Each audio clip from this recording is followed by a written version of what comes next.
ప్రత్యేకంగా ఏం చేయగలుగుతున్నాం? ఈరోజు మనం ఆలోచన చేద్దాం. ఎమర్జెన్సీ కేసులు అంటారు. ఎమర్జెన్సీ కేసులు అంటే 24 గంటల నొప్పి అంటే ఏంటి? అపెండిసైటిస్. చచ్చిపోయేటప్పుడు గబా తీసుకెళ్ళి డాక్టర్ అంటారు. అప్పుడు ఒకవేళ డాక్టర్ గారు లేకపోతే కాంపౌండర్ కాలర్ పట్టుకుని కూడా ఊపేస్తారు. Accident case. ఒకవేళ తల పగిలిపోయింది, రక్తం కారిపోతుంది, డాక్టర్ అంటారు. లేకపోతే వాళ్ళు కానీ మాట్లాడకపోతే ఇప్పుడు డాక్టర్ గారు లేకపోతే ఎలాగండి ఏదోలాగా కావాలని డాక్టర్ గారిని ఊపేస్తారు. ఓకే, కడుపు నొప్పి వచ్చినప్పుడు, రక్తం పోతా ఉన్నప్పుడు, ఈ ఎమర్జెన్సీ కేసులు. మరి ఇదేంటి? పక్షవాయువు రోగి, అది ఎమర్జెన్సీ కేసా? ఎన్ని సంవత్సరాల నుంచి అక్కడ పడి ఉన్నాడు? ప్రసంగం తర్వాత తీసుకెళ్ళొచ్చు కదా. ఎందుకంటే యేసుక్రీస్తు ప్రభువారు తను ప్రసంగం చేసిన తర్వాత పేతురు గారింటికి వెళ్ళి అత్తకు జ్వరం వస్తే ఆమెను స్వస్థత చేశారు. ఆయన తీరుబడిగా ఎన్నో కార్యాలు చేస్తూ ఉన్నప్పుడు వీళ్ళ నలుగురికి అలాగే తీసుకెళ్ళాలని ఎందుకు అనిపించింది? చాలా విచిత్రంగా ఉంది. ఈ స్టోరీ మీద నేను ధ్యానం చేస్తూ ఉన్నాను. అక్కడ పైన వ్రాయబడి ఉంది, అద్భుతములు చేయు శక్తి ప్రభువు నుండి ఆయన పొందుకున్నాడంట. దేవునికి స్తోత్రం, హల్లెలూయా. ఇది లోకం మాత్రమే రాశాడు. మార్కు సువార్తలో వ్యత్యాసంగా ఉంటుంది. ప్రభువు శక్తిని ఆయన పొందుకున్నాడు. దేనికోసం? స్వస్థత చేయడానికి. చూడండి ఒకసారి చూద్దాం. లూకాసు వార్త 5వ అధ్యాయము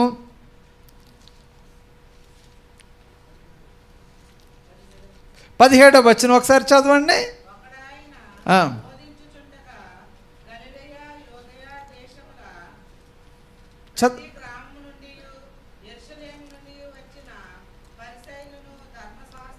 ఇక్కడ ఆఖరి భాగంలో ఉంటుంది, ఆయన స్వస్థపరచునట్లు ప్రభువు శక్తి ఆయనకుండెను. దేవునికి స్తోత్రం, హల్లెలూయా. ఈ వాక్య భాగంలో చాలా క్లియర్గా మనకి 3 ముఖ్యమైన విషయాలు కనబడుతున్నాయి. ఒకటి ఫెయిత్, విశ్వాసము. మార్కు సువార్తలో వ్రాయబడి ఉంటుంది, ఆయన వారి విశ్వాసము చూసి. ఎవరి విశ్వాసం? నలుగురు తీసుకొచ్చారు, చూశారు. ఆ నలుగురు విశ్వాసము చూసి. ఒకటి విశ్వాసం. రెండవది ఏంటంటే ఆయన మీద కనికరపడి, పేషెంట్ మీద ఏం చేయబడ్డాడో కనికరపడి, అంటే రెండవ ముఖ్యమైన అంశం. మూడవది ఏంటంటే ఆయన శాస్త్రుల వలె కాక అధికారము కలిగిన వాని వలె నీ పాపములు క్షమించబడినవి అని చెప్తా ఉన్నాడు. మూడవది అధికారము. ఇక్కడ మనం ఆలోచించినప్పుడు ఈ 3 ముఖ్యమైన విషయాలు మార్కు సువార్త 2వ అధ్యాయం చూసినప్పుడు అక్కడ రాయబడి ఉంటుంది, ఆయన ఇంట ఉన్నాడని వినవచ్చినప్పుడు అనేకులు కూడి వచ్చిరి. ఎంతమంది వచ్చారు? అనేకులు. There is a crowd. ఒక గుంపు ప్రజలు వచ్చారు. గుంపు ప్రజలు వచ్చినప్పుడు అసలు ఏ విధమైన గురి వాళ్ళకు ఉండదట.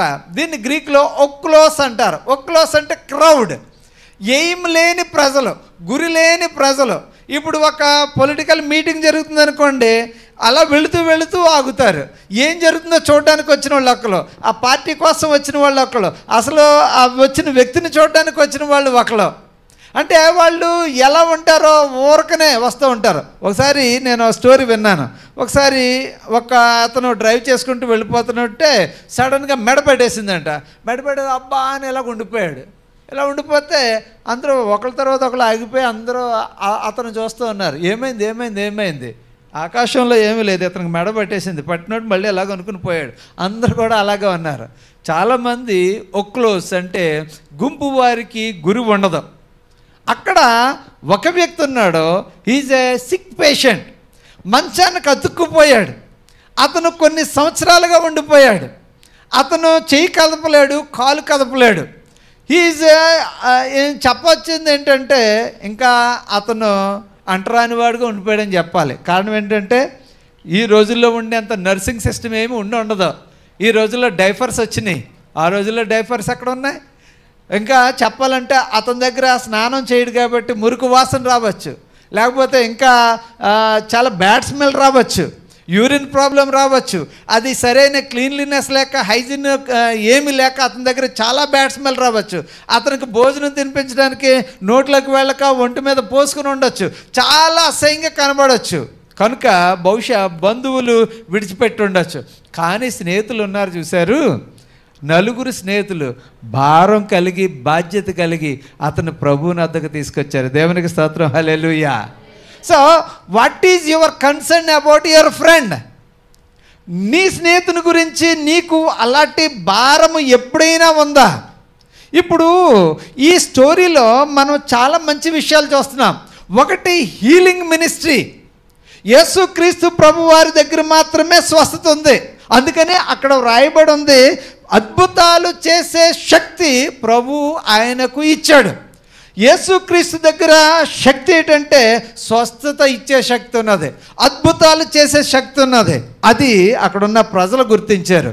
ఈరోజు నీవు గుర్తించగలిగితే అలాంటి ఒక వ్యక్తిని ప్రభు దగ్గరికి తీసుకురావచ్చు. ఒకసారి యేసు ప్రభు వారు అంటారు, మత్తయి సువార్త 25వ అధ్యాయంలో, నేను ఆకలి కొని ఉన్నాను, నాకు అన్నం పెట్టారా? నేను దాహం కొని ఉన్నాను, నాకు దాహానికి నీళ్ళు ఇచ్చారా? నేను చెరసాల్లో ఉన్నాను, నన్ను చూడడానికి వచ్చారా? నేను రోగినై ఉన్నాను, నన్ను పలకరించడానికి వచ్చారా? మీలో నా సహోదరులో ఒకడు మీరు చేస్తే మీరు నాకు చేసినట్లే. ఈ రోజున చాలామంది ఇలాంటి సమస్యలు ఉన్నారు. They are suffering with various problems. స్నేహితునిగా నువ్వు ఏ విధమైన సహాయ సహకారాల్లో ఇస్తున్నావో ఒకసారి ఆలోచించు. ఆండ్రూస్ మిషన్ మనం ప్రారంభించాం, మేక్ ఎ డిఫరెన్స్.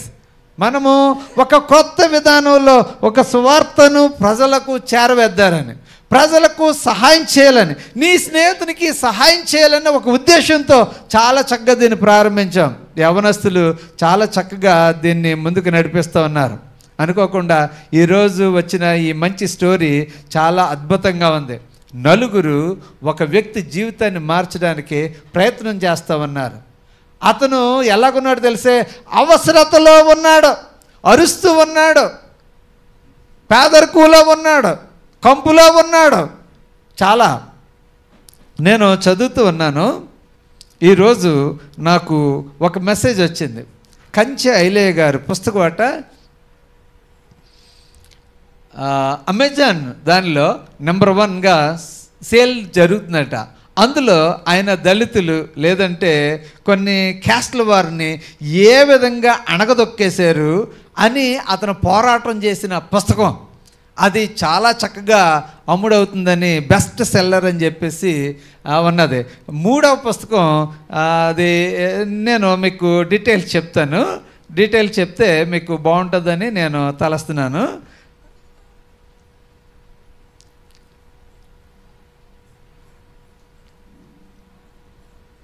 మీరు కూడా ఒకసారి చెక్ చేయండి. ఫస్ట్ ఎవరి పుస్తకం ఉంది, రెండవది, తర్వాత ఈవెన్ అమెరికన్ ప్రెసిడెంట్ పుస్తకం కూడా 3వ బిల్ గేట్స్ బుక్ 2వ స్థానంలో ఉన్నదని వచ్చినప్పుడు నేను చాలా సంతోషించాను. ప్రతి ఒక్కరు కూడా ఈ క్రైస్తవ్యము ఎప్పుడైతే వచ్చిందో వాళ్ళు స్నేహపూర్వకమైన హస్తాన్ని అందించారు, వారు దగ్గర తీర్చుకున్నారు, వారు సమానత్వం కోసం పోరాడారు. యేసుక్రీస్తు కాలంలో కూడా ఇలాంటివే ఉన్నాయి. అక్కడ పరిసయ్యులు సద్దుకాయలు ఏం చేస్తున్నారు తెలుసా? ఈయనేంటి పాపులతో కలిసి కూర్చున్నాడు? ఎందుకంటే ఒక రోగం రావడానికి కారణం పాపం అని వాళ్ళ యొక్క ముఖ్యమైన ఉద్దేశం. అందుకని యోహాను సువార్త 9వ అధ్యాయంలో కూడా అంటారు, ఇతను గుడ్డివాడిగా పుట్టడానికి ఎవరు పాపం చేశారు, వీడా వీని కన్నవారా అని అడుగుతారు. యేసుక్రీస్తు ప్రభు అంటారు, నో, ఇద్దరు కూడా కాదు, దేవుని క్రియలు అతనిలో ప్రత్యక్షపరచబడ్డానికి. దేవునికి స్తోత్రం, హల్లెలూయా. కొన్నిసార్లు కష్టాలు మనకు వచ్చినప్పుడు ఎందుచేత వచ్చినాయి ఈ కష్టాలు అనే ఆలోచనలో కూడా మనం ఉంటాం. ఇప్పుడు యేసుక్రీస్తు ప్రభు వారు ఎవరు విశ్వాసం చూశారంటే పేషెంట్ విశ్వాసం చూడలేదు, తీసుకొచ్చిన వారి విశ్వాసం చూశాడు. దేవునికి స్తోత్రం, హల్లెలూయా. ఈరోజు నీవు ఒక సహోదరుని కానీ తీసుకొస్తే మనం ప్రార్థన చేసినప్పుడు అద్భుతం జరిగితే అది ఎవరి విశ్వాసం అంటే తీసుకొచ్చిన వారి విశ్వాసం. ఒకసారి మన సహోదరి శ్రీదేవి గారు ఒక బాబుకి ప్రార్థన చేయనే తీసుకెళ్ళారు. ప్రార్థన చేశాం. వాళ్ళు ట్యాబ్లెట్స్ వాడారు. ఈ రోజున బాబు మా స్కూల్లో చదువుతూ ఉన్నాడు. ప్రతిసారి నా ఆఫీస్ ముందుకు వచ్చి గుడ్ మార్నింగ్ చెప్తూ ఉన్నప్పుడు అతను ఆ విధంగా నడుస్తూ ఉంటే నేను ఆశ్చర్యపోతూ ఉంటాను. మరి ఎంతకాలం ఆ సహోదరి కుర్రాడు నడవాలని ఆరాటపడ్డాడు, పోరాటం చేశారు, ప్రార్థించాం. నేను అనుకుంటాను దేవుడు ప్రార్థన ఫలితం ఇచ్చాడు అనుకుంటాను. వారు అనుకోవచ్చు బహుశా మందులు పనిచేస్తున్నాయని. ఆల్టుగెదర్ వారి విశ్వాసము ఆ బాబుకి స్వస్థత తీసుకొచ్చిందని నేను నమ్ముతూ ఉన్నాను. దేవునికి స్తోత్రం చెల్లిందాం. యేసుక్రీస్తు వారి విశ్వాసం చూసి ఫస్ట్ ఏమన్నాడు తెలుసండి ఆయన? కుమారుడా, నీ పాపములు క్షమించబడి ఉన్నవి. దేవునికి స్తోత్రం. హల్లెలూయా. మనుషుల్ని పాపభీతి వెంటాడుతూ ఉంటుంది. మనుషులు ఎందుకు సిక్ అయిపోతున్నారు? వాళ్ళు సిక్ అయిపోవడానికి కారణం వాళ్ళు ఉన్న టెన్షన్సే. ఇతను బహుశా నేను పక్షవాతం వచ్చేసిందంటే కారణం నేను చేసిన పాపమే అని అతని మనసులో అతన్ని తొలిచేస్తూ ఉండొచ్చు. ఎందుకంటే యూదా సంస్కృతిలో ముఖ్యంగా 103వ దావీదు కీర్తన 2వ వచనం 3వ వచనం ఉంటుంది. ఆయన నీ దోషములను క్షమించువాడు, నీ సంకటములను కుదుర్చువాడు. అంటే ఈ దోషాలే సంకటాలకి కారణం, మన దోషాలే మన కష్టాలకి కారణం, మనం చేసుకున్న తప్పిదాలే మన యొక్క నష్టాలకి కారణం. కొన్నిసార్లు కొన్ని ఉదాహరణలు ఇలా చెప్పకూడదు కానీ మనం చెప్పుకోవచ్చు. HIV కారణం ఏంటి చెప్పండి? ఈ ఇల్లీగల్ రిలేషన్షిప్స్. ఇంకా చెప్పాలంటే వాళ్ళ యొక్క మిస్బిహేవియర్. కొన్నిసార్లు మనము జాగ్రత్తగా ఉండకపోవడం వల్ల, పరిశుద్ధత హైజీన్ మెయింటైన్ చేయకపోవడం వల్ల అనేకమైన తప్పిదాల్లో పడుతూ ఉంటాం. ఇప్పుడు ఇది ఏమైందంటే ఈ వ్యక్తి బహుశా అతని మనసంతా కూడా నేను పాపం చేశాను అనుకుంటూ ఉండవచ్చు. మనం చేసిన దోషం ఎప్పుడు మనల్ని వెంటాడుతుంది. ఒకసారి నేను ఒక అతనితో కౌన్సిలింగ్ చేస్తూ ఉన్నాను, మాట్లాడుతూ ఉన్నాను. కొన్నిసార్లు నేను ఎక్కువ కౌన్సిలింగ్ చేసినట్టు కనబడను, కానీ వస్తే గంటల తరబడి కూర్చుంటారు నాతోని. అలా మాట్లాడుతూనే ఉంటారు. ఒకసారి అతనితో మాట్లాడుతూ ఉన్నప్పుడు అతను నాతో ఏం చెప్పాడంటే, సార్ అర్ధరాత్రి మీద నేను తుళ్ళిపళ్ళు వేస్తాను. అవునా? ఓకే. అప్పుడు ఏమనిపిస్తుంది? నాకేదో పిచ్చి కళ్ళు వస్తూ ఉన్నాయి. అవునా? ఇంకా ఏంటి, ఏం జరుగుతుంది? అలా మాట్లాడుతూ ఉన్నప్పుడు అతను ఏం చెప్తున్నాడంటే అతని జీవితంలో అతను చేసిన పొరపాట్ల వల్ల అతను భయపడిపోతా ఉన్నాడు. అప్పుడు నేను చెప్పాను, confess all your sins at the feet of Jesus. యేసుక్రీస్తు పాద సన్నిధిలో నీ తప్పిదాలను ఒప్పుకో. ఒకవేళ నీ తప్పిదాలు నా దగ్గర ఒప్పుకున్నావు అనుకో, వాట్సాప్లోకి ప్రపంచం అంతా వెళ్ళిపోవచ్చేమో. స్నేహితుల దగ్గర ఒప్పుకుంటే వాట్సాప్లో ప్రపంచం అంతా వెళ్ళిపోతాయి. కాదు, నువ్వు దేవుని సన్నిధిలో ఒప్పుకో. ప్రభువా, నేను ఈ తప్పిదం చేశాను, మరొకసారి అందులో పడకుండా సహాయం చేయి. నువ్వు అలా ప్రార్థన చేసినప్పుడు దేవుడు తప్పకుండా ఆ పాపభీతి నుంచి నిన్ను విడుదల చేస్తాడు. అందుకనే కదా ఈ యోహాను రాసిన మొదటి పత్రిక 1:9 ఏమంటున్నాడు తెలుసా? మన పాపములను మనము ఒప్పుకొని ఎడల ఆయన నమ్మదగిన వాడు, నీతిమంతుడు. యేసు రక్తము మన ప్రతి పాపము నుండి మనల్ని పరిశుద్ధులుగా చేస్తుంది. ఇక్కడ ఏం జరుగుతుందంటే ఈ వ్యక్తి పాపభీతితో తనకు పక్షవాతం ఎందుకు వచ్చిందో అదే ఆలోచనతో అతను ఉండిపోయాడు. కొన్నిసార్లు నిద్ర పట్టని రాత్రులు, చేసిన పొరపాటు మరలా గుర్తొచ్చే సమస్య, ఇలాంటి దానివల్ల అతనిలో టెన్షన్స్, అన్ని రకాల ప్రాబ్లమ్స్ వచ్చి అతను చాలా సిక్ అయిపోయాడు. యేసు ప్రభు వారు ఆయనకి ఇవ్వాల్సింది ఏంటి తెలుసా? ఫిజికల్ హీలింగ్ కంటే ముందు స్పిరిచువల్ హీలింగ్ అవసరం. ఈ సంఘము మీకు స్పిరిచువల్ హీలింగ్ ఇస్తుంది. నేను డాక్టర్ని కాదు మిమ్మల్ని బాగు చేయడానికి, నేను పాస్టర్ గారిని. నేను మీకేమి ఇస్తానంటే మీ మనసులో ఉన్న ఆందోళన పోయేలాగా ప్రార్థన చేస్తాను, మీకు శాంతి సమాధానాల కోసం ప్రార్థన చేస్తాను. ఒకసారి మీలో ఉన్న టెన్షన్ పోయిందన్నప్పుడు, ఒకసారి మీలో ఉన్న నెగిటివ్ యాటిట్యూడ్ పోయినప్పుడు, మీ మనసులో ఉన్న ప్రతి విధమైన ఆందోళన పోయినప్పుడు యు ఆర్ పర్ఫెక్ట్. నువ్వు మంచి ఆరోగ్యవంతురాలుగా ఉంటావు. నా డ్యూటీ ఏంటంటే మీకోసం స్పిరిచువల్ హీలింగ్ కోసం నేను ప్రార్థన చేస్తాను. అప్పుడు ఆటోమేటిక్గా ఫిజికల్ హీలింగ్ వస్తుంది. ఇప్పుడు యేసు ప్రభు వారు ఏమన్నాడు తెలుసా? నీ పాపములు క్షమించబడి ఉన్నవి అనగానే అతనిలో అప్పుడే స్వస్థత రావడం ప్రారంభమైంది. అయితే అక్కడ ఉన్నవారికి మాత్రం డౌట్లు వస్తూ ఉన్నాయి, ఇతనేంటి ఇలా చెప్తా ఉన్నాడు. ఇక్కడ మనం తెలుసుకోవలసిన అనేకమైన విషయాలు ఉన్నాయి. అసలు క్రిస్టియానిటీలో ఇక్కడ ఎన్ని మిషన్స్ ఉన్నాయి చూడండి, ఎన్ని మిషన్స్ ఉన్నాయి. మొట్టమొదట మెడికల్ మిషన్ కనిపిస్తుంది. ఆ నలుగురికి భారం పట్టుకున్నది. ఏంటి ఆ భారం? ఇతనికి స్వస్థత కావాలి. ఆ స్వస్థత కావాలంటే యేసు ప్రభు దగ్గర తీసుకురావాలి. దేవునికి స్తోత్రం, హల్లెలూయా. చాలామంది చెప్తూ ఉంటారు, హిస్టరీ ఆఫ్ క్రిస్టియానిటీలో కూడా చూస్తూ ఉంటాం. ఎప్పుడైతే క్రిస్టియన్ మిషనరీస్ భారతదేశం వచ్చారో లెప్రసీ మిషన్ స్టార్ట్ చేశారు, హాస్పిటల్ స్టార్ట్ చేశారు, ఎడ్యుకేషనల్ ఇన్స్టిట్యూషన్ స్టార్ట్ చేశారు. వారి ద్వారా అందరికీ ఎడ్యుకేషన్ ఇవ్వడం మొదలుపెట్టారు, ఈక్వాలిటీ మొదలుపెట్టారు. అంతే అద్భుతం జరుగుతూ ఉంది. అసలు గుర్తింపు లేని వాళ్ళు గుర్తింపు పొందుతున్నారు. చొక్కా వేసుకున్నాడు చొక్కా వేసుకుంటున్నాడు. అసలు టై కట్టుకోవడం రానాడు టై కట్టుకుంటూ ఉన్నాడు. అసలు చెప్పులు వేసుకోవాలన్నాడు షూ వేసుకుంటూ ఉన్నాడు. ఓ, చాలా యోగ్యత వచ్చింది. దీనికి కారణము యేసుక్రీస్తు ప్రభువారు.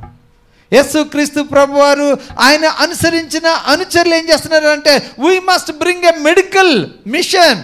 స్వస్థత తీసుకురావాలి, మనుషులకు స్వస్థత కావాలి, మానసిక రోగులకు స్వస్థత కావాలి, ఆరోగ్యం కావాలి. ఒకవేళ మనం అనుకోవచ్చు, ఏమనుకోవచ్చు అంటే, మనం స్వస్థత కోసం ఏం చేస్తూ ఉంటామంటే డాక్టర్ గారిలో కావాలి అనుకుంటాం. కానీ యేసు ప్రభు దగ్గర తీసుకురండి, నూనె రాసి ప్రార్థన చేస్తారంటే నూనెలో ఏమీ లేదమ్మా, జయబ్రహ్మాల్లో ఏమీ లేదు. But there is a healing in prayer. నువ్వు ప్రార్థన చేస్తే ప్రార్థనలోనే స్వస్థత ఉంది, అది నీ జీవితాన్ని మారుస్తుంది. నలుగురు ఏం చేస్తున్నారు తెలుసా? ఒక మెడికల్ మిషన్ కోసం వర్కౌట్ చేస్తూ ఉన్నారు. అక్కడ ఇంకోటి కనిపిస్తుంది, they are working for social justice. ఒక అతన్ని వదిలిపెట్టేశారు. అతను పెరాలసిస్ స్ట్రోక్తో బాధపడుతున్నాడు.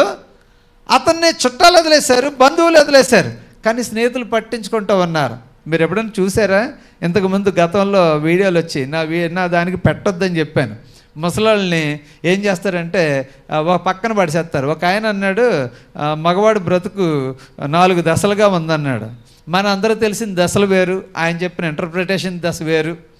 ఏంటంటే యంగ్గా ఉన్నప్పుడట కుర్రాడట కోతులు అంటాడంట, ఎవరిని చూసన్నా ఎకిలేస్తాడంట, గొంతుతో ఉంటాడంట అక్కడక్కడక్కడ.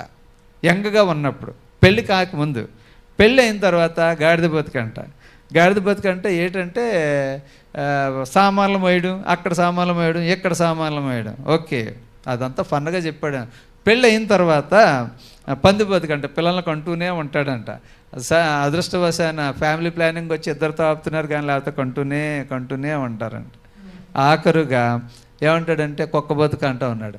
ఏంటంటే ఈ ఎంత సంపాదిస్తాడు ముసలోడు అయిపోయిన తర్వాత, ఎవరు వేస్తారా అన్నం, కోళ్ళు వేస్తుందా కొడుకు వేస్తాడు, ఎవడేస్తాడు, ఇంకా ఏం తీసుకురాలేదు. అప్పట్లో వచ్చి తినేసిన బొమ్ముకులు వేస్తున్నారు, ఎముకలు వేస్తున్నారు, మిగిలిపోయిన చోర్లు వేస్తున్నారు, నన్ను ఏం చూస్తున్నారని ముసలోళ్ళు చాలా కంప్లైంట్లు ఇస్తూ ఉంటారు. Social justice. ఒక్కొక్కసారి ఈ రోగుల్ని కూడా సరిగా పట్టించుకోరు, వాళ్ళకి సరైన ట్యాబ్లెట్లు ఎవరు, అన్ని కత్మాలు, నాకు నా జీతం అంతా ట్యాబ్లెట్లకే ఖర్చు చేసేస్తున్నాను అంటూ ఉంటారు. ఒక ఆయన అంటున్నాడు, ఏమండి దయచేసి మీ ఆస్తిని కానీ మీరు బతికుంటుండగా ఇవ్వకండి బాబు, తదనంతరమనే అని అన్నాడు. ఏంటంటే నేను అనుభవంతో చెప్తున్నాను అంటున్నాడు. ఏంటి అనుభవం అంటే, అతను అనుభవిస్తున్నాడు.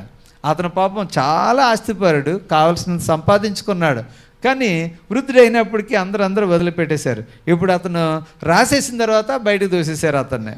ఇంకా చాలా స్టోరీస్ ఉంటూ ఉన్నాయి. సోషల్ జస్టిస్ అంటే ఒక ఏలినేటెడ్, అంటే తృణీకరించబడిన వ్యక్తిని స్నేహితుడిగా నువ్వు గుర్తించి ప్రభువుని వద్దకు తీసుకురావాలి. అదే marginalised suffering. Identify with suffering people.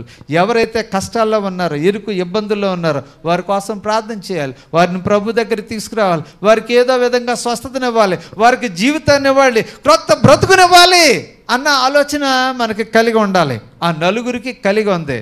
They made a difference. వాళ్ళు ఒక ప్రత్యేకతను చూపించారు వాళ్ళ సేవలోని. ఇంకా ఎంత ప్రత్యేకత చూపించారు తెలుసా? డైరెక్ట్గా తీసుకొచ్చేయచ్చు. ఆ మినిస్ట్రీ అది ప్రభువారు బోధించడం ఆపేసిన తర్వాత తీసుకురావచ్చు. కానీ they thought, they wanted to do something. మనం హిస్టారికల్గా మిగిలిపోయి ఒక పని చేద్దాం. ఏంటి ఆ పని? ఆ గుడిసిని పగలగొట్టేద్దాం, పైన రూఫ్ తీసేద్దాం, ఓకే, మరి ఓనరు వాళ్ళ సంగతి చూసుకుందాం.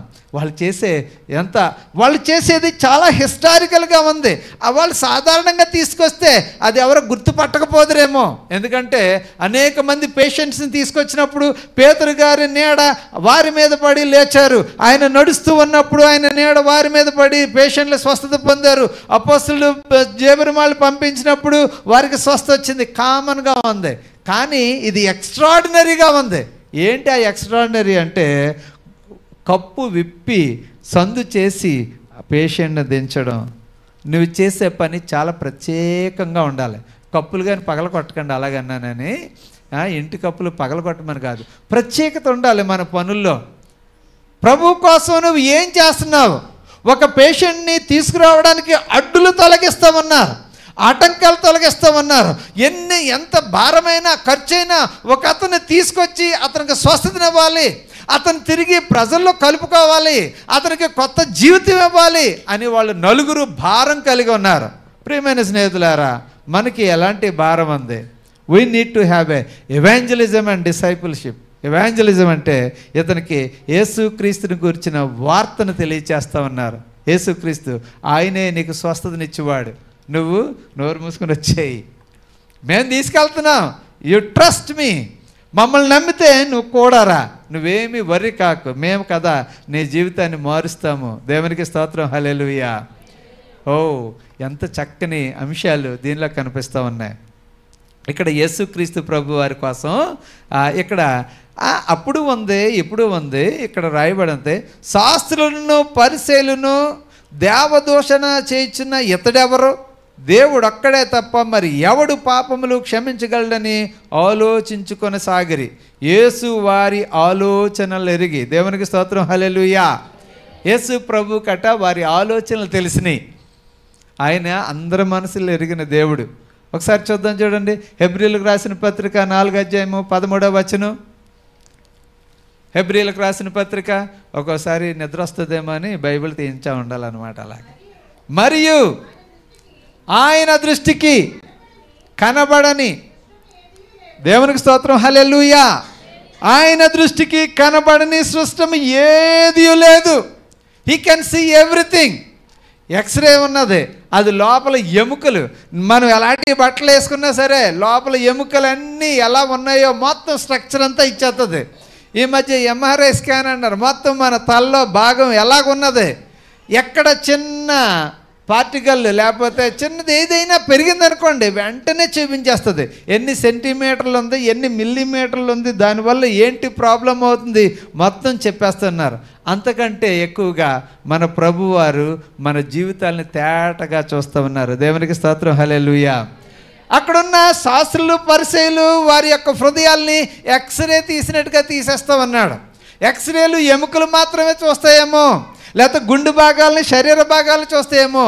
యేసుక్రీస్తు ఆలోచనలు కూడా స్కాన్ చేస్తూ ఉంటాడు. దేవునికి స్తోత్రం, హల్లెలూయా. ఒకవేళ నీవు ఏ ఉద్దేశంతో ఇక్కడ కూర్చున్నావో, ఇక్కడ కూర్చున్నప్పుడు నీ తలంపులు ఎలాగున్నాయో, నీ తలంపులు నీ స్నేహితుని కోసం ఉన్నాయా, నీ బంధువుల కోసం ఉన్నాయా, నువ్వు పడిన కష్టాల కోసం ఉన్నాయా, ఎలాంటి తలంపులతో నువ్వు ఇక్కడ కూర్చున్నావు? ప్రభువారు నీ తలంపులను శోధిస్తూ ఉన్నారు, ఆలోచన చేస్తూ ఉన్నారు. ప్రభువా, నా తలంపులు నీ దృష్టికి అంగీకారముగా ఉండేలాగా చూడు అని ప్రార్థన చేస్తూ ఉంటాం. He can heal our disease. ఆయన మన రోగాలను స్వస్థత చేయగలడు. మనం కామన్గా డాక్టర్ గారి దగ్గరికి వెళ్తూ ఉంటాం, మందులు ఎన్ని వేసుకున్నా ఏముండదు. ఒక్కొక్కసారి ప్రభువా నాకు స్వస్థత కావాలి అని ప్రార్థన చేస్తూ ఉంటాం. ఆయన ప్రార్థన స్వస్థత అంటే కొన్నిసార్లు అయితే రోగులందరూ మీ చర్చిలో తీసుకొచ్చేస్తామంటారు. అది కాదు. They need a spiritual healing. He can forgive our sins. మన పాపాలు ఆయన క్షమించగలిగిన వాడు. ఈ భూమి మీద ఇంకెవ్వరు లేరు. అప్పటికే అక్కడ ఉన్న స్క్రైబ్స్ అంటే శాస్త్రులు పరిచయలు అందరూ అనుకుంటా ఉన్నారు. ఏమంటా ఉన్నారంటే ఈయనేంటి పాపాలు క్షమించగలిగిన వాడు. ఇప్పుడు మనం ఆలోచించినప్పుడు నలుగురు మంచి స్నేహితులని నేను చాలా అభినందిస్తూ ఉన్నాను. మరొకసారి చూడండి, అక్కడ నలుగురు ఏం చేస్తున్నారు చెప్పండి? ఆయనను మోసుకొని వచ్చి. అక్కడ చాలామంది గుంపు ఉన్నారు, కానీ గుంపు వారికి ఏమి లేదు చెప్పండి, ఏ విధమైన ఎయిమ్స్ ఆబ్జెక్టివ్స్ లేవు. కానీ ఈ నలుగురు స్నేహితులు ఎంత మంచి వాళ్ళండి. They cared for a patient, they cared for వదిలివేయబడిన వ్యక్తిని, లేకపోతే ఒక వ్యక్తి అతను చుట్టాలని నేను అనుకోను. మనం ఆలోచించినప్పుడు మంచి సమరయుడు కథలో ఒక వ్యక్తిని కొట్టేసి దొంగలు దోచుకుని రోడ్డు మీద పడేసినప్పుడు ఎవరో అతన్ని ఆదరించింది? ఈజ్ ఎ ఫ్రెండ్, అంతే. దారంటే వెళ్తా ఉన్నాడు, అయ్యో దెబ్బలు తిన్నాడని వారు కొంచెం చేస్తూ ఉన్నారు. నిజానికి ఒక్కడి వల్ల పని అవ్వకపోవచ్చు. ఒక వ్యక్తి ఆ పేషెంట్ని తీసుకుని రాలేకపోవచ్చు, కానీ ఆ పని చేయడానికి నలుగురు కలిశారు. దేవునికి స్తోత్రం, హల్లెలూయా. ఎంతమంది కలిశారు? నలుగురు. ఒక్కడ చేయలేని పనిని నలుగురు చేయగలరు. ఒకవేళ నీ ప్రార్థనా బలం సరిపోతే సంఘమంతా కలిసి ఏకముగా ప్రార్థన చేయాలి. దేవునికి స్తోత్రం, హల్లెలూయా. రాయబడి ఉంటుంది అపోస్తల కార్యాల్లో, వారు ఏకముగా ప్రార్థించినప్పుడు చెరసాల పునాదులు కదిలిని. వారు ఏకముగా ప్రార్థన చేసినప్పుడు చెరసాల సంఖ్యలు విడిపోయినాయి. పేతురు గారు చెరసాల్లోంచి వచ్చేసారు. సంఘం ఆసక్తి కలిగి ప్రార్థన చేసినప్పుడు మనం ఆసక్తి కలిగి ఉండాలి. ఒక్కడమే పని చేసుకుంటామంటే పని జరగదు. మనం ఏం చేయాలంటే నలుగురుగా పని చేయాలి. ఈ వచనం చాలా బాగుంది. మీరు ఎప్పుడైనా చదివారో లేదో అది ఒకసారి చూపిస్తాను చూడండి. ఆదికాండము 11వ అధ్యాయము 6వ వచనం. ఆదికాండము. అప్పుడు యెహోవా,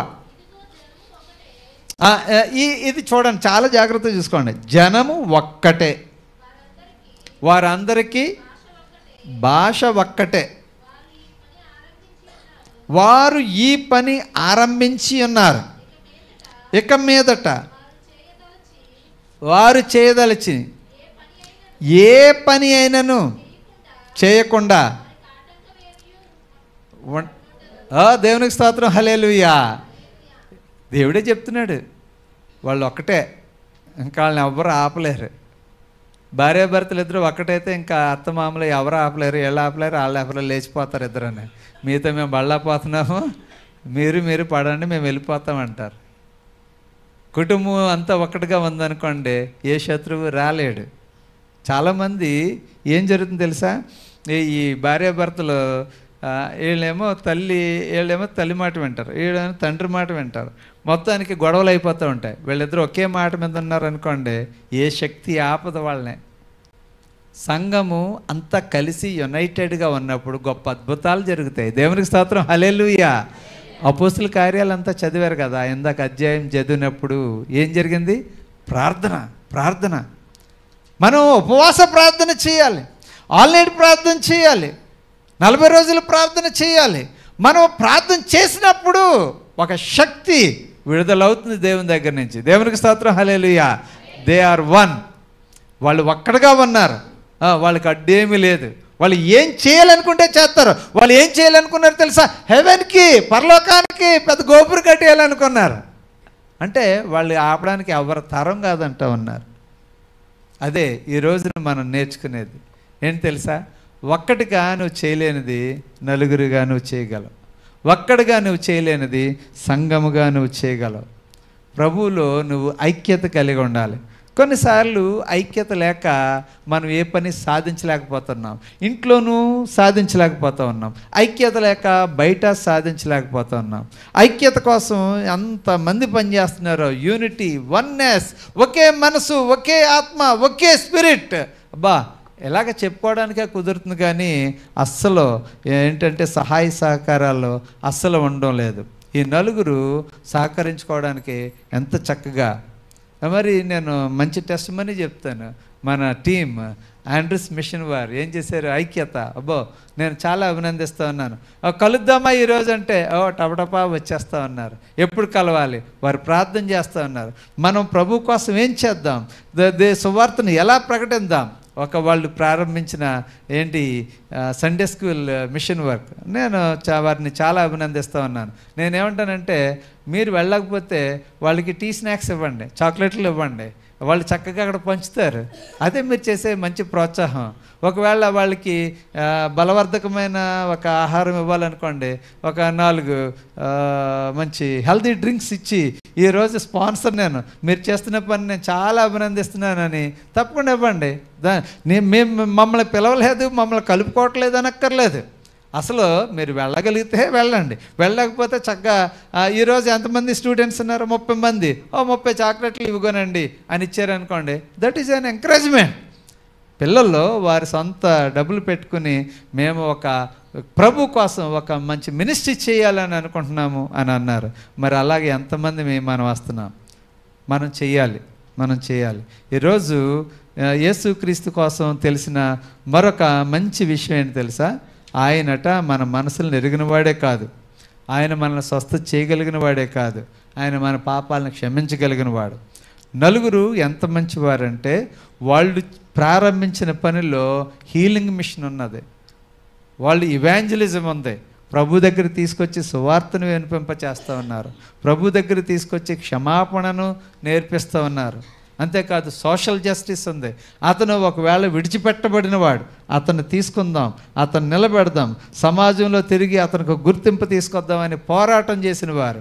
ఆ నలుగురు వల్ల తిరిగి అతను ఏమయ్యాడంటే మనిషిగా నిలబడగలిగాడు, ఆరోగ్యవంతునిగా ఉన్నాడు. ప్రియమైన సహోదరి సహోదరులారా, ఈ ఉదయకాల సమయంలో మరి దేవుని వాక్యం ద్వారా మనమందరం కూడా ప్రోత్సహించబడతా ఉన్నాం. మరొకసారి ఈ వచనాన్ని ఒకసారి చూసుకున్న తర్వాత మనం ముగించుకుందాం. మార్కు సువార్త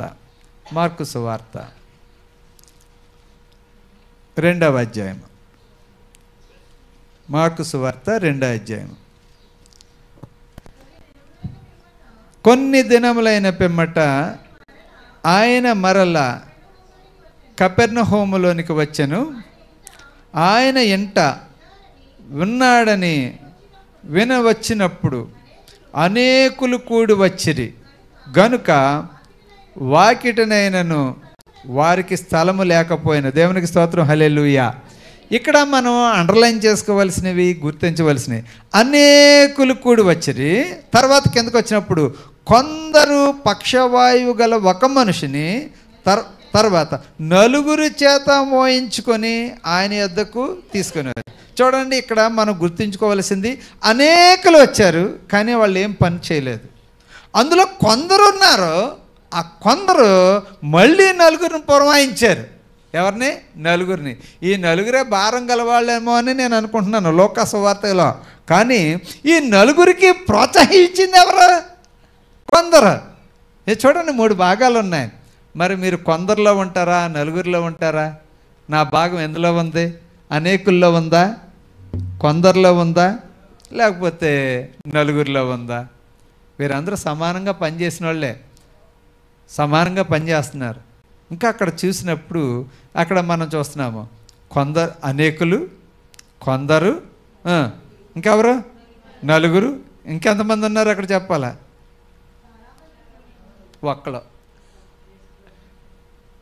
ఒక్కరా? ఎవరో? పేషెంట్. అది మనం ఆలోచించాల. అనేకులు, కొందరు, 4 ఒక్కడిని తీసుకురావడానికి ఎంతమంది పనిచేశారు చూడండి. ఈ రోజున మన ఆత్మీయ జీవితాలు చూసినప్పుడు మనము కొందరిలో ఉన్నామనుకోండి, ఏ విధమైన సిగ్నిఫికెన్స్ ఉండదు. కొందరిలో కాదు, కనీసం అనేకుల్లో ఉండద్దు, కొందరిలో ఉందాం. కొందరిలో ఉండి కొంతమంది ప్రోత్సహిద్దాం. బర్నబాని ప్రోత్సహించేవాడు అంటారు అపోస్తుల కార్యాల్లో. He has the spirit of encouragement.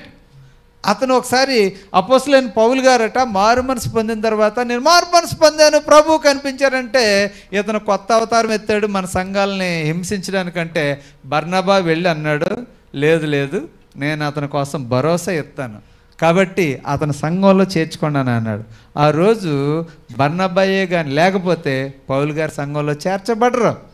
అప్పుడు ఆయన ఇచ్చిన ప్రోత్సాహంతో పౌలు గారు అనేక మిషనరీ జర్నీలు చేసి చక్కని సంఘాలు స్థాపించాడు. ఒకసారి ఏం జరిగింది తెలుసా? పౌలు గారు మొదటి సువార్త ప్రయాణంలో మార్కుని తీసుకుని వెళ్తారు. మార్క్ ఏం చేస్తాడంటే భయం వేసి కూడా వెళ్ళడం, లేకపోతే అమ్మ మీద బెంగేసి ఇంటికి వచ్చేయడం ఏదో జరుగుతుంది. రెండోసారి నేను వస్తాను మిషనరీ జర్నీకి అంటాడు. పౌలు గారికి బర్నబా గారికి వాదన అయిపోద్ది. అతను మనల్ని మధ్యలో విడిచిపెట్టేశాడు, అతను నమ్ముకున్నాం కాబట్టి నేను అతను తీసుకెళ్ళను అంటాడు. బర్నబా అంటాడు, అవునా అయితే నేను ఒక పని చేస్తాను, నేను బర్నబాని తీసుకుని వెళ్తాను, నువ్వు ఎవరినన్నా తీసుకుని వెళ్ళు. He is a man of encouragement. అతను ప్రోత్సహిస్తాడు. ఒక్కొక్కసారి ఒక ప్రాజెక్ట్ మనం పెడతాం, ప్రాజెక్టు పెట్టినప్పుడు సరిగా ఓ పాట పాడండి అన్నాం అనుకో, పాట సరిగా పాడలేదు, నువ్వు ఇంతే, నువ్వు అసలు పాడవు అని చెప్పేసి ఇంకా అసలు స్టేజ్ ఎక్కనివ్వలేదు అనుకోండి, వాళ్ళు ఎప్పుడు డెవలప్ అవుతారు? కొన్నిసార్లు ఫెయిల్యూర్స్ వస్తాయి జీవితంలో. ఆ ఫెయిల్యూర్స్ని okay next time try, better try next time అని చెప్తూ ఉండాలి. అంతేగాని ఫెయిల్ అయితే ఇంక నీ జీవితాంతం ఫెయిల్యూరే అని చెప్పేసి వదిలిపెట్టకూడదు. బర్నబా ఏం చేశాడు తెలుసా? కొందరిలో ఒకడి వల్లే ప్రోత్సహించడం మొదలుపెట్టాడు. మనం కూడా కొందరిలో ఒకరి వల్లే ప్రోత్సహించాలి, పనులు ప్రోత్సహించాలి, సువార్తను ప్రోత్సహించాలి, నలుగురిలో ఒకరి వల్లే పని చేయాలి. కొంతమంది పనికి తప్పించుకుంటూ ఉంటారు. నలుగురిలో ఒకడు వాళ్ళు మోసుకుంటారు లేని ఎలాగన్నాడు అనుకోండి, పేషెంట్ రాడు. మనసు పెట్టి పని చేయాలి. ఫెయిత్ఫుల్ వర్కర్, మనం మనసు ఉంచి పని చేయాలి, లేకపోతే అక్కడ టార్గెట్ అవ్వదు. యేసుక్రీస్తు ప్రభు దీన్ని రాస్తూ విలియం బార్క్లే అనే ఆయన మంచి కామెంటరీ రాశాడు. ఆయన కామెంటరీ ఎంత ఉంటుంది, బార్క్లే కామెంటరీ. ఆ కామెంటరీలో అనుకుంటాను ఒక మంచి స్టోరీ ఉంది, మీతో చెప్పాను లేదో, ఒకసారి విందాం. యేసు ప్రభు అట చనిపోయిన తర్వాత పునరుత్థానుడై పరలోకం వెళ్తే పెద్ద పార్టీ ఏర్పాటు చేశారంట దూతలన్నీ. ఆయన చక్కగా రాస్తాడు. దూతలన్నీ అడిగారట, ప్రభువా నువ్వు పైకి వచ్చేసావు, ఇప్పుడు ఈ పని ఎవరు చేస్తారు అన్నాడంట. అంటే ప్రభువారు అన్నారంట, అంటే ఆల్టర్నేటివ్ ఏమన్నా పెట్టావా అని. ప్రభువారు అన్నారంట, లేదు నా శిష్యులు చేస్తారు. వాళ్ళు చేయకపోతే వాళ్ళు చేస్తారు, వాళ్ళే చేస్తారు. అంత విశ్వాసం యేసు ప్రభువారికి. ఈ రోజున నీవు నేను ఆయన విశ్వాసాన్ని మరి మనం కలిగి ఉండి ఆయన నమ్మకాన్ని వమ్ము చేయకుండా భూమి మీద ఎవరైతే సిక్ అయి ఉన్నారో వారి కోసం మనం ప్రార్థన చేద్దాం, మెడికల్ మిషన్ చేద్దాం. లేకపోతే ఎవరైతే దాహంతో ఒంటరితనంతో సోషల్ జస్టిస్ కోసం చూస్తున్నారో, మార్జినలైజ్డ్ అయిపోయారో, సఫరింగ్ అయిపోయారో అటువంటి వారి కోసం చూద్దాం. ఎవరికైతే సువార్త సరిగా అందడం లేదో, డిసైపుల్షిప్ లేదో వారి కోసం చూద్దాం. కమ్యూనిటీ డెవలప్మెంట్ ప్రోగ్రామ్స్ అంటే ఏంటంటే మనము మన సహవాసము ఒక ఆండ్రూ మిషన్ వలె మనమందరూ కూడా కలిసి ప్రభు కోసం పని చేద్దాం. ప్రభు రాకల్లో మనం ఎత్తబడదాం. మనం సంపాదించిన ఆత్మలు అన్నీ కలిసి యేసు ప్రభు వారిని ఎదుర్కొందాం. ప్రభు యొక్క దీవెన, ఆయన యొక్క సహాయము మెండుగా మనందరికీ ఉండునుగాక. ఆమేన్. చిన్న ప్రార్థన చేసుకుందాం. చిన్న ప్రార్థన. పరిశుద్ధుడైన తండ్రి నీకు వందనాలు. చక్కని వర్తమానాన్ని మీరు మాకు ఇచ్చారు ఈరోజు. Making difference. ఇదిగో తండ్రి, యవనస్తులు ఇంటి కప్పు విప్పేయడానికి కూడా సందేహించలేదు, వాళ్ళు ఇప్పేశారు. ఎందుకు చేశారు అలా? బహుశా they want to make a difference. ఎంతో ఖర్చుతో కూడుకున్నది, ఎంతో